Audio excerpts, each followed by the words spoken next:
Илјадници мигранти трет ден поред се собрани кај привремениот камп Диавата во близина на Солун и не се откажуваат од намерата повторно да тргнат кон грчко-македонската граница и да продолжат кон Централна Европа.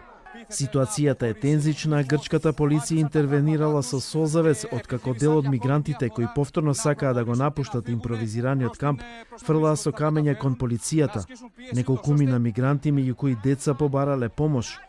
Според грчките медиуми, полицијата почнала постапка за нивно пренесување кон јанина во западниот дел на земјата.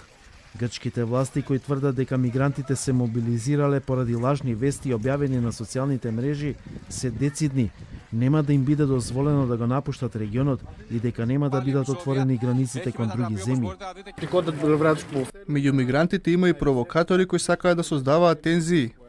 Грчките власти ги убедуваат мигрантите да се вратат во центрите и да не подлегнуваат на лажни ветувања. Тие не треба да ги ризикуваат привилегиите што ги имаат и не треба да ги користат децата како штитови, бидејќи трговци со луѓе им даваат лажни надежи.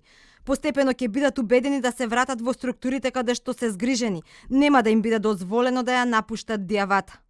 Грчките власти велат дека мигрантите биле мобилизирани преку лажни извештаи дека патот кон Централна Европа, кој е затворен неколку години, бил отворен и дека автобуси на невладини организации чекаат од другата страна на границата во Северна Македонија, околу 60 на километри северно од Солун.